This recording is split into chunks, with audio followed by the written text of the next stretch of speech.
స్వామి అందరూ కూడా చేదరిస్తూ శ్రీనివాసానంద స్వాముల వారు తిరుపతి తిరుమల దేవస్థానం చుట్టూ కూడా అపవిత్రమైనటువంటి కార్యక్రమాలకు స్వామి స్వరూపానంద శ్రీకారం చుట్టారనేటటువంటి అభియోగాలు ఉన్నాయి. గతంలో అలిపిరి నుండి ఈయనకు పూర్ణకుండ ఆహ్వానం పలికి అన్ని సనాతన ధర్మాలకు విరుద్ధంగా ఇతనికి ఆహ్వానం పలికారని వివాదాలు కొనసాగాయి. అసలు దానిపైన ఎట్లా స్పందిస్తారు? అవునండి, ఇది చాలా బాధాకరం అండి. ఎందుకంటే తిరుమల తిరుపతి దేవస్థానం వెంకటేశ్వర సమం స్థానం బ్రహ్మాండే అతికి వెంకటేశ్వర సమోదేతో నా భక్ష్యతి. అటువంటి కర్మ ప్రత్యక్ష దైవం వెంకటేశ్వర ఈశ్వరులు ఎంతమంది సామ్రాజ్యవేత్తలు అందరూ కూడా అక్కడ ఉండేటువంటి ఆచారాన్ని గౌరవించారు. అక్కడ ఉండేటటువంటి స్వామి ప్రాభయ్యాన్ని, స్వామి తాలూకా కీర్తి ప్రతిష్టల్ని ఇనుముడించేటట్లుగా వ్యవహరించారు తప్ప ఎక్కడ కూడా స్వామికి అపచారం అనేది, స్వామికి బాధ అనేది, అక్కడ ఉండేటటువంటి ఏదైతే అక్కడ కట్టుబాట్లు ఉంటాయో, ఆచారాలు ఉంటాయో, ఆ నియమాలు ఉంటాయో ఎక్కడ కూడా ఉల్లంఘించకుండా తూచా తప్పకుండా పాటించారు అందరూ, రాజుల నుంచి ముఖ్యమంత్రులు కూడా. మరి జగన్మోహన్ రెడ్డి వచ్చిన తర్వాత ఆయన ఇది ఒక తిరుమల తిరుపతి క్షేత్రాన్ని, ఒక ధార్మిక క్షేత్రాన్ని వ్యాపార కేంద్రంగా మార్చేశారు.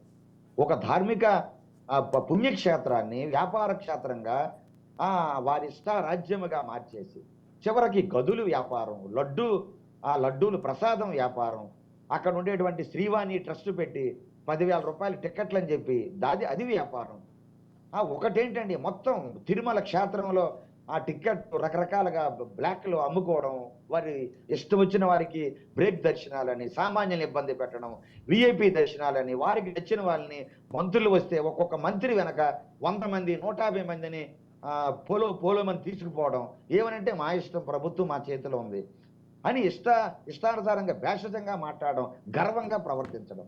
చివరికి ఎంత దారుణం అంటే తిరుపతి క్షేత్రం స్వామివారి వైభవాన్ని కూడా మంటగలిపే విధముగా కనీసం అన్నప్రసాదంలో పురుగులు పట్టిన బియ్యం వెంకటేశ్వర స్వామి ఆయన అడిగితే కోట్లాది మంది ఉన్నారు, కోట్ల రూపాయలు ఇచ్చేటటువంటి దాతలు మీకు తెలియదు కాదు. అటువంటిది అన్నం పెట్టుకోలేనటువంటి స్థితిలో వెంకటేశ్వర స్వామి ఉన్నారా?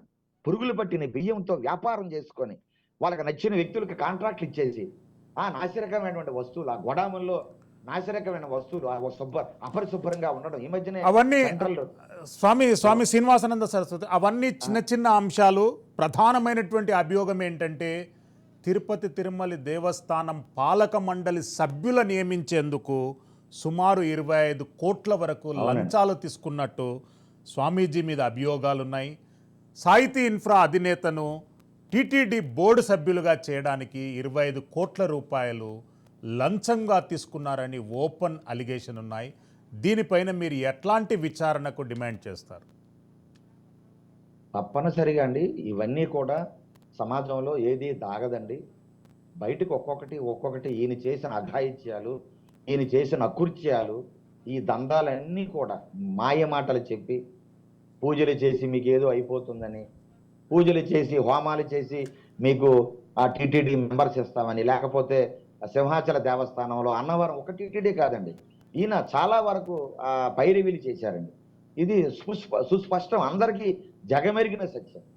అనేక రకాలుగా వీరి వ్యక్తుల్ని, సంస్థలను వాడుకోవడం, డబ్బులు గుంజేయడం, ఇవన్నీ కూడా సమాజం కోడై కూస్తుంది.